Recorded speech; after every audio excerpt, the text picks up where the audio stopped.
চাওক অসমীয়াত এটা প্ৰবচন আছে যে যাৰ নাই বাঁহ তাৰ নাই ঘাঁহ। আপোনাৰ বাৰীৰ চুকৰ ভলুকা জাতি বাঁহজোপা এতিয়া বিশ্বমুখী যাত্ৰা। ইন্ধনজাত সামগ্ৰীৰ পৰা আৰম্ভ কৰি আপোনাৰ ঘৰখনৰ নিত্য ব্যৱহাৰ্য সামগ্ৰী সকলোতে কিন্তু বাঁহৰ ব্যৱহাৰ হয়। লগত কেৱল সিমানেই নহয়, এতিয়া বাঁহ শিল্পৰে এনে কিছু শিল্প আছে, শিল্পী আছে, যিসকলে বাঁহ শিল্পৰ জৰিয়তে বাঁহৰ সামগ্ৰীক এক অনন্য ৰূপ দিয়া পৰিলক্ষিত হৈছে, যিসমূহ এতিয়া বিশ্বৰ বুকুত সমাদৃত হৈছে। আৰু তাতোতকৈও ভাল লগা কথা, এই বাঁহ শিল্পই শেহতীয়াকৈ লাভ কৰিছে ভৌগোলিক সূচক।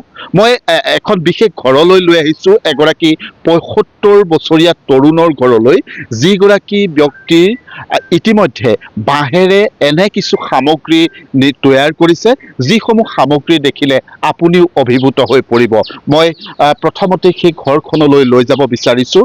এগৰাকী কৃষি বিশ্ববিদ্যালয়ৰ অৱসৰী কৰ্মচাৰী, আৰু যিগৰাকী কৰ্মচাৰীয়ে অৱসৰৰ পিছত তেওঁ বাঁহ শিল্পৰ লগত জড়িত হৈ পৰিছে। আৰু এনে কিছু সামগ্ৰী আৰম্ভণিতে কোৱাৰ দৰে যিসমূহ সামগ্ৰী অধুনা লুপ্ত, তেনে সামগ্ৰী তেওঁ ইতিমধ্যে ঘৰতে নিৰ্মাণ কৰে। আৰু তাৰ লগে লগে আমাৰ যি কৃষ্টি সংস্কৃতি, সেই কৃষ্টি সংস্কৃতিক সঠিকভাৱে ধৰি ৰখাৰ প্ৰয়াসেৰে, বাঁহৰ কাঠিৰ মাজেৰে জীৱন্ত কৰি তোলাৰ প্ৰয়াসেৰে তেওঁ এই কামসমূহ কৰি গৈছে। মই প্ৰথমতে চিনাকি কৰি দিছোঁ, এখেত হৈছে দুৰ্গেশ্বৰ ভূঞা, যোৰহাটৰ খিমিখাত গাঁৱৰ। মই আপোনাৰ ওচৰলৈ আহিছোঁ। কিমান দিনৰ পৰা কাম কৰি আছে? আহি পাওঁতে কৈছিলে আপুনি সৰু বয়সৰ পৰাই আপুনি কাঠি কামি কৰিছিলে, আৰু আজিও কৰি আছে। গোটেই কথাখিনি জানিম। মই ঠিক 5 মানৰ পৰাই কঠীয়াটোম কেনেকৈ বনাই দেউতাই বনাওঁতে চাই থাকোঁ। আৰু দেউতা গাঁৱলৈ লৈ যোৱাৰ পিছত মই আন এটা কঠীয়াটোক সেইটো চাই চাই আন এটা বনাওঁ। তেনেকেই মই আৰম্ভ কৰিছিলোঁ। আৰু আমাৰ এইখিনিতে এজন বুঢ়া আছিলে, বুঢ়াজনে দুপৰীয়া কাঠি কামি লৈ ৰাস্তাত কাঠি কামি কৰি থাকে। তেতিয়া আমি তেওঁক দাই বুলি মাতোঁ। দাই এইটো কি কয়? এইটো কয় অজলা মূৰ, এইটোৱে কুলা বনাব পাৰি। গতিকে এই মূৰটো কেনেকৈ বনাই দাই দেখুৱাই দিয়কচোন। ৰবি, এই কাঠি কেইটামান পাৰ, তেনেকৈ পাৰি এই কুলা মূৰটো শিকিছিলোঁ। অজলা মূৰ। অজলা মূৰ। আকৌ এটা আছে কুলাই বনাই, সেইটোৰ নাম হ'ল জাও মূৰ। 5টা কাঠি পৰে, 2টা উঠে, তেনেকুৱা ধৰণৰ। তাৰপিছত মই পঢ়া শুনা শেষ কৰি চাকৰি পালোঁ। চাকৰি পোৱাৰ পিছত অৱসৰ লৈ এই কামখিনিত আকৌ বাঁহৰ কামতে ধৰিলোহি। এতিয়া যিবিলাক বস্তু আমাৰ প্ৰায় হেৰাই গৈছে। এতিয়া গৰু হাল বুলি ক'লে কেনেকুৱা, মানুহে ক'ব নোৱাৰে আজিকালি ল'ৰা ছোৱালীয়ে।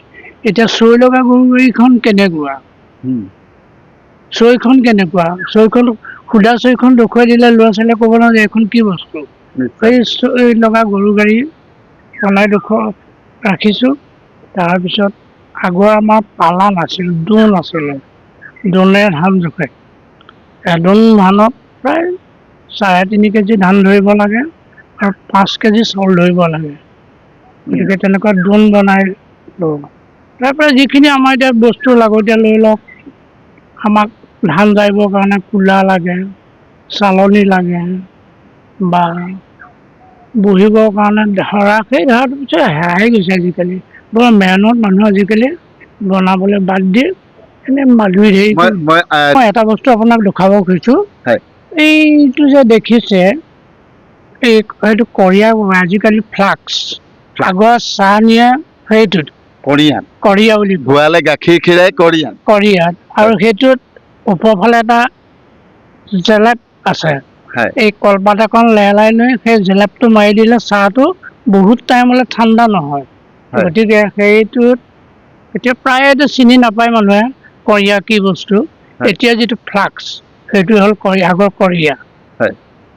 আৰু এইখিনি কৰোঁতে আপোনাৰ ঘৰৰ বাৰীৰ চুকৰ জাতি বাঁহজোপাই আপোনাৰ সাৰথি? মোৰ জাতি বাঁহজোপাই সাৰথি। হয়নে? জাতি বাঁহ এটা কাটি আনি সেই বাঁহটোৰ পৰা বহুতখিনি সামগ্ৰী বনাব পাৰি। মই এটা হিচাপ কৰি চালোঁ, এটা বাঁহ 70 টকাত যদি কিনি অনা হয় হয়। তাৰ পৰা প্ৰায় 4খন কুলা বনাব পাৰি।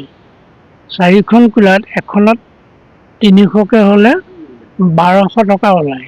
এটা বাঁহৰ পৰা 1200 টকা উপাৰ্জন 1200 টকা উৎপাদন হয়। হয়। গতিকে কিন্তু অন্য বাঁহৰ পৰা একো এইখিনি সামগ্ৰী বনাব নোৱাৰি, অকল জাতি বাঁহৰ পৰাহে বনাব পাৰি। নিশ্চয়। আৰু এই যিসমূহ আপুনি ইয়াতে নিৰ্মাণ কৰিছে, তৈয়াৰ কৰিছে, ধৰক গৰু হালখন দেখিছোঁ, চৈদিয়াত গৰু গাড়ীখন দেখিছোঁ, এই সম্পদসমূহ আপুনি কি পৰিকল্পনা লৈ তৈয়াৰ কৰিছে?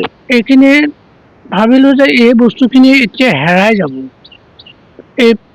এতিয়া প্ৰজন্মই এই বস্তু চিনি নাপাব। গতিকে এইখিনি চিন এটা ৰাখি থৈ যোৱাৰ পৰিকল্পনা কৰি মই এইখিনি বনালোঁ।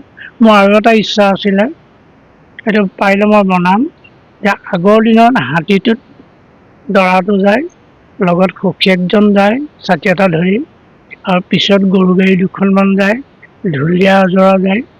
হয়। সেই বস্তুটো বনাবলৈ মোৰ বৰ মন আছে। আৰু এইখিনি কামেই আপুনি সদায় মানে অৱসৰৰ পিছত আপুনি সময় পাৰ কৰে? এইটোৱে কৰিয়ে সময়টো পাৰ কৰি যাওঁ। ভালো লাগে, হয় নে? ভালো লাগে, আৰু মনটোও ডেকা ডেকা হৈ থাকে। মনটো ডেকা ডেকা, দুই একাই যেতিয়া ভাল বুলি কয় তেতিয়া মোৰ মনটো অকণমান ভাল লাগি যায়।